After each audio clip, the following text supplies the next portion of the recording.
सबसे पहले मैं अपने साइंस विद्यालय नामक आपके अपने चैनल में सबसे पहले सभी भाइयों और बहनों का हार्दिक स्वागत करता हूँ। जैसा कि आपको पता है कि यहाँ साइंस से रिलेटेड या फिर मैथ से रिलेटेड या फिर इंग्लिश से रिलेटेड ऑलमोस्ट जो अच्छी चीज़ जैसे कंपटीशन में काम में आने वाली जैसे सिनोनिम्स हो गई, चाहे वन वर्ड सब्स्टिट्यूशन हो गई या फिर साइंस से रिलेटेड कोई भी एग्जाम की क्वेश्चन हो गई, वो यहाँ पर मैं बता रहा हूँ। अब मैं आपको आज बता रहा हूँ सबसे पहले आवेश। आप सभी ने नाम सुना है आवेश होता क्या है, दो समान आवेशों का बदले क्या होता है, असमान आवेशों का बदले क्या होता है। सबसे पहले बताता हूँ, आवेश एक किसी भी पदार्थ का एक मूल कण होता है। तो सभी कणों का अलग अलग होता है, मूल कण होता है। ये दो प्रकार का होता है, एक तो धनात्मक आवेश, धनात्मक, और एक ऋणात्मक आवेश। धनात्मक और ऋणात्मक आवेश इसके दो प्रकार होते हैं।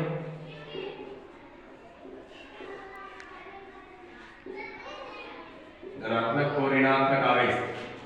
अब आपको पूछ लिया जाए, यानी समान आवेशों का मतलब ये है कि धनात्मक आवेश, जब धनात्मक आवेश के पास कोई भी धनात्मक आवेश होता आएगा तो इन दोनों के मध्य प्रतिकर्षण बल लगेगा, प्रतिकर्षण बल लगेगा। तो यानी समान प्रकृति के आवेश यदि एक दूसरे के पास आएंगे तो कौन सा बल लगेगा, प्रतिकर्षण। तो यदि इस आवेश के पास विपरीत प्रकृति का आवेश आएगा तो वो लगेगा आकर्षण बल, आकर्षण बल।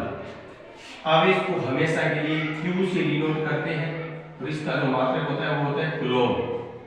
इस आवेश के मात्रक को कूलॉम को C से प्रदर्शित किया जाता है। ठीक है, समझ में आ गया। दो समान आवेशों के मध्य प्रतिकर्षण बल, समान आवेशों के मध्य आकर्षण बल।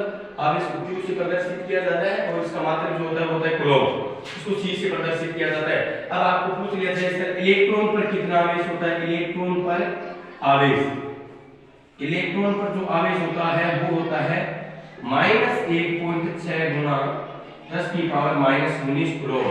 और इसी प्रकार प्रोटॉन पर पूछ लिया जाए, प्रोटॉन E पॉजिटिव पर, तो आपको बोलना है 1.6 गुना 10⁻⁻19 कूलॉम।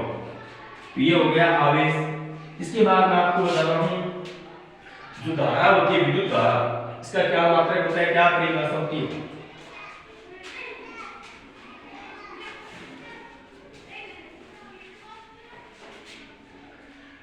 अगला टॉपिक है आपका विद्युत धारा।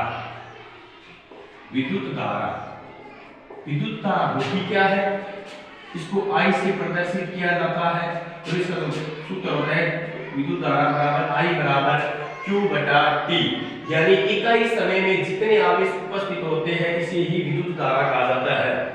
इकाई समय में जितने आवेश बहते हैं उसे क्या कहेंगे, विद्युत धारा कहेंगे। इसका जो मात्रक होता है विद्युत धारा का होता है एम्पियर। इसका मात्रक क्या होता है, एम्पियर।